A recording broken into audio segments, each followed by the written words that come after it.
Hi, and welcome to this workshop on talent and skill shortage management in contemporary era through sustainable HRM practices with a focus on tech industry.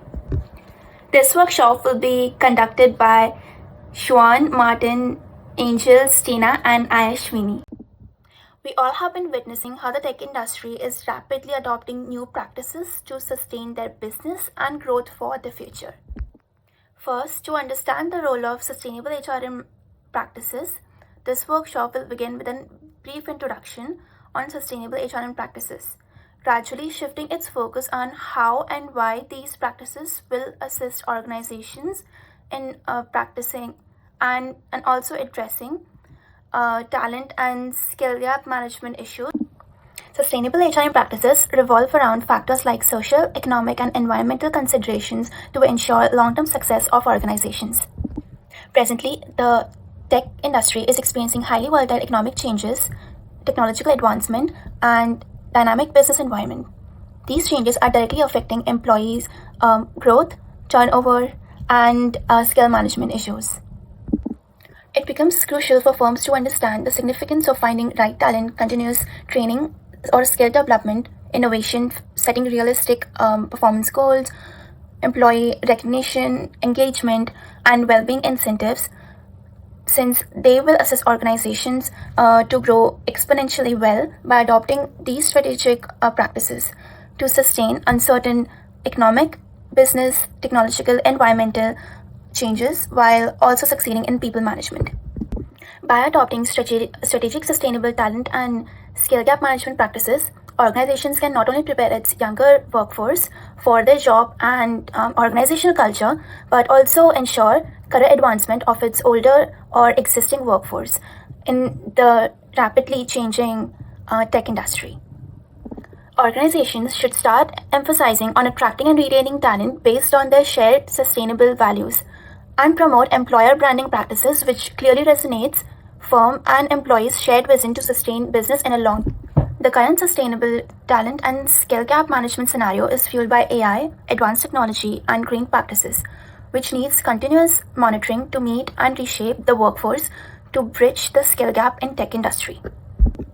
For example, organizations like OECD have also suggested tech industries to adopt skills first hiring approach. It will help the industry to manage its skill gap issues. Evolution of HRM. It means from traditional HR to sustainable HRM. 10 years ago, HR in the technology industry focused on hiring, performance management, and cost saving. However, with faster digital transformation and automation, the roles of HR has changed dramatically. It is no longer only about filling job opportunities, but also about building sustainable capabilities. And now HR plays a role in linking business goals with employee development and well-being. Sustainable HRM integrates economic, social, and environmental opportunities, introducing the human capital supports both performance and long-term organization resilience. Facts and global skill gap. All over the world, technology companies face a severe skill shortage that risks sustainable growth. More than 50% of organizations expect AI and big data to transform their world by 2030.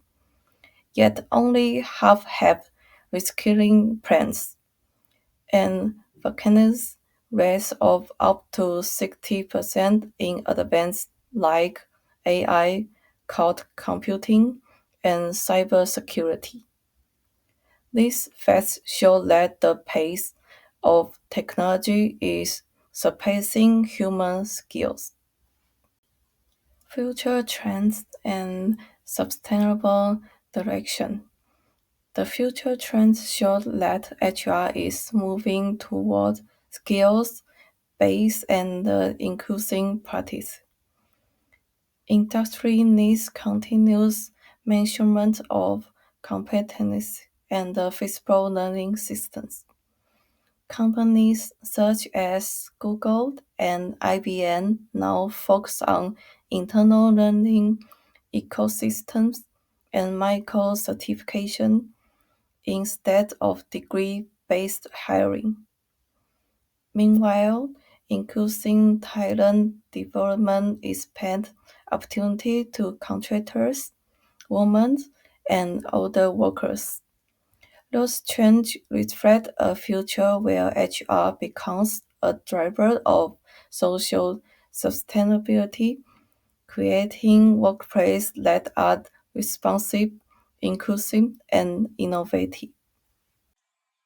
So far, we've heard what sustainable HR management means and how skill shortages are shaping the workforce. But to really understand why this matters, we need to look at the broader context. What's pushing or pulling HR decisions in the tech sector? In Australia, the tech workforce needs to grow by more than 600,000 people by 2030, which means HR leaders are navigating not only internal pressures, but also external forces, legal reforms, CSR expectations, cultural change, and economic realities. Let's unpack how each of these factors influences sustainable HR practices in tech. Let's now explore some of the key forces shaping how HR in the tech sector responds sustainably. Let's start with the cultural and ethical dimension, because this is where sustainability really begins, with people. In Australia, the tech industry still struggles with inclusion. Only about 28% of the tech workforce are women, and representation of Indigenous Australians sits at around 1%. That lack of diversity not only limits opportunity, it limits innovation. On top of that, sustainable HR means making sure everyone can access upskilling opportunities, not just full time staff, but also contractors, all employees, and regional workers.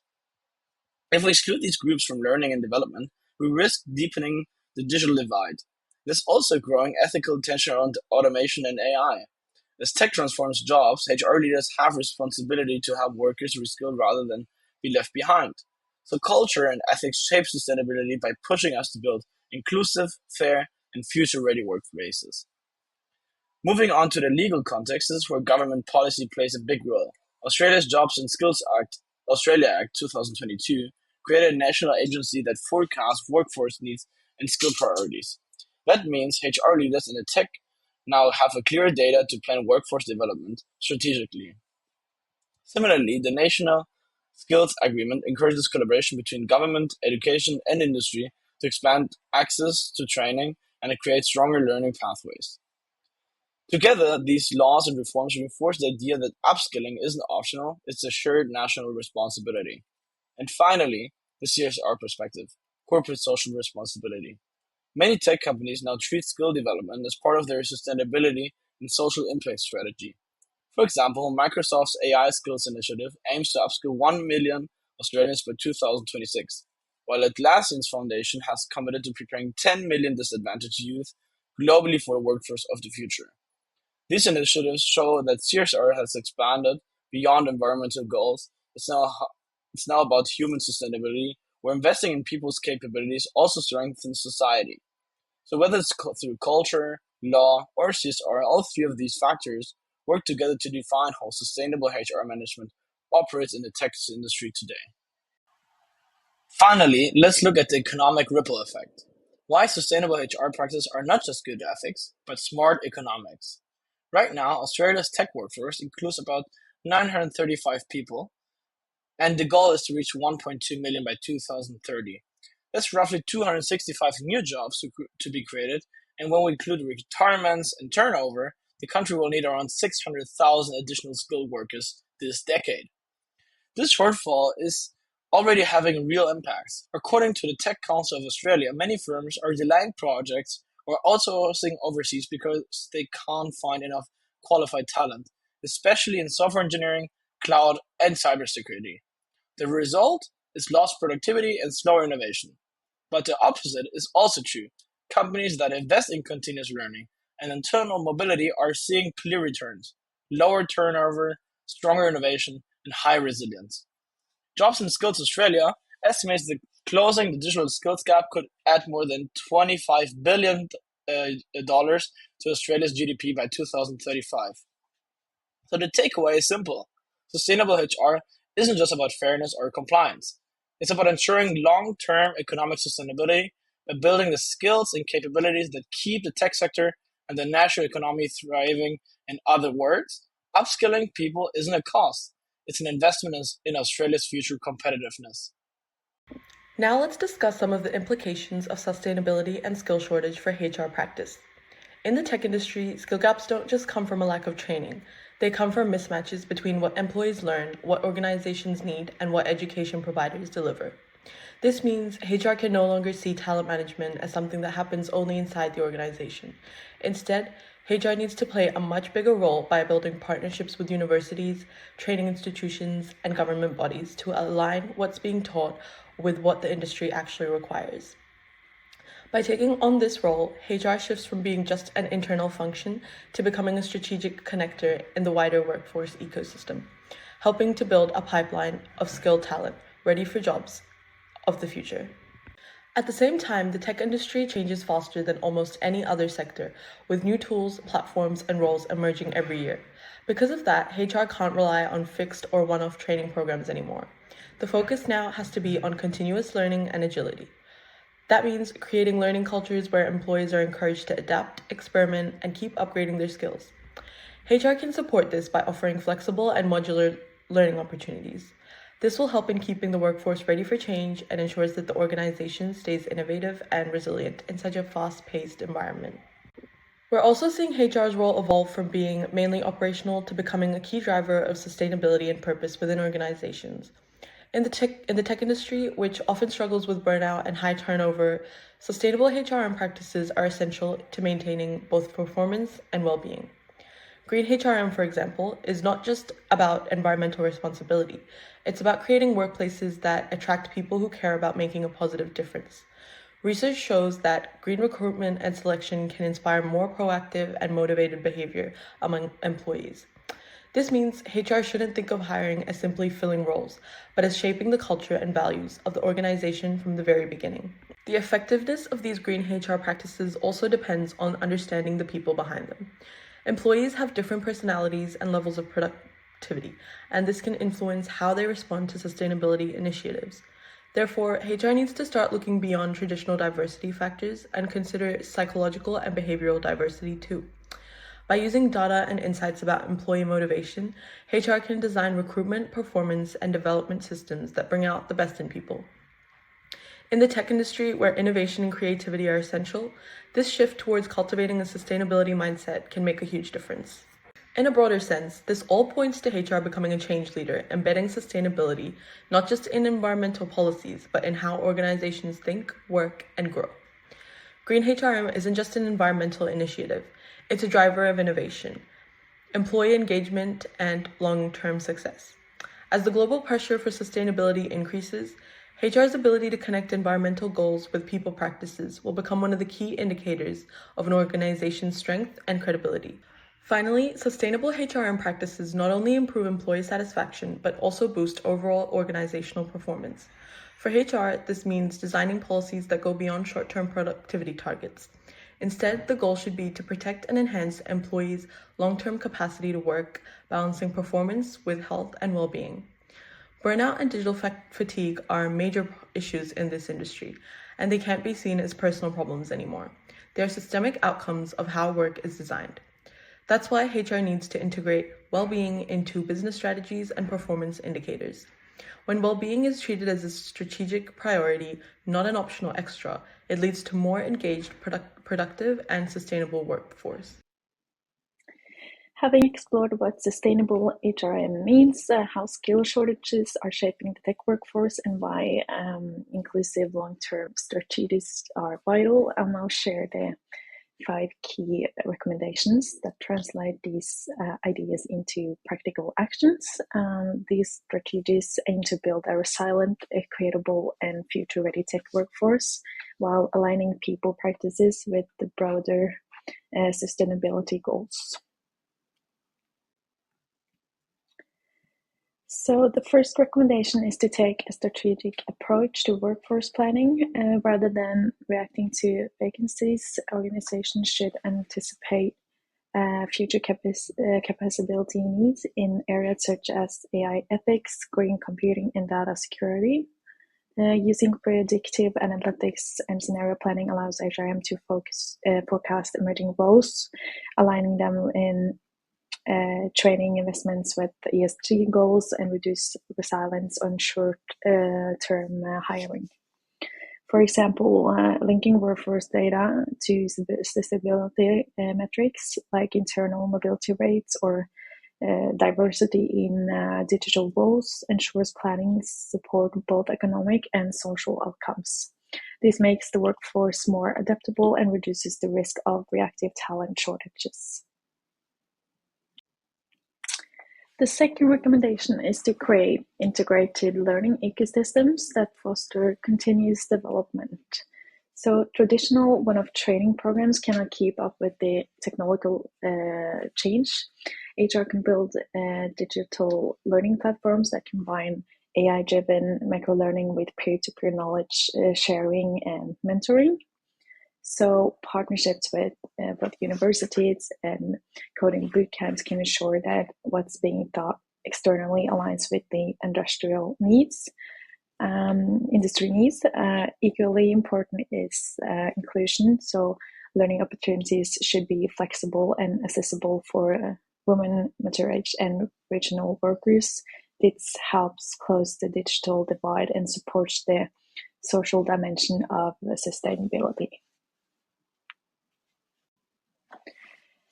The third strategy is to connect talent development with corporate social responsibility. By offering coding apprenticeships or digital internships for disadvantaged groups, companies can expand their talent pool and contribute to social equity. These programs strengthen employer branding and align with the United Nations Sustainable Goal number 8, which promotes decent work and economic growth. Embedding CRS into talent pipelines demonstrate that skill development is not only a business necessity, but also a societal investment that enhances long-term employability. So the fourth recommendation focuses on employee well-being as a strategic sustainability driver. Sustainable HRM recognizes that productivity and well-being must coexist. So in the tech sector where burnout and digital fatigue are common, HR should integrate well-being metrics such as psychological safety, workload balance, and recovery time into performance management systems. So that means flexible work options, digital detox periods, and empathetic leadership training that can protect employees' long-term capacity to perform. So when well-being is treated as a key performance indicator rather than a benefit, it directly improves retention, engagement, and innovation. And so to the final recommendation, which is to invest in adaptive leadership. In fast-moving environments, leaders must be capable of learning, unlearning, and guiding their teams through consistent change. So HR can develop this capability through leadership coaching, 360-degree feedback, and reflective practice grounded in double-loop learning theory, including sustainability dilemmas in leadership programs like balancing rapid delivery with employee well-being helps leaders make ethical, people-centered decisions. So adaptive leadership ensures that sustainability values are modeled from the top, embedding long-term resilience into organizational culture. So together, these 5 strategies translate sustainable HRM theory into everyday practice. They demonstrate how HR can move from short-term workforce fixes to building enduring human capability, creating workplaces that are innovative, inclusive, and genuinely sustainable. Well, so thank you so much for listening.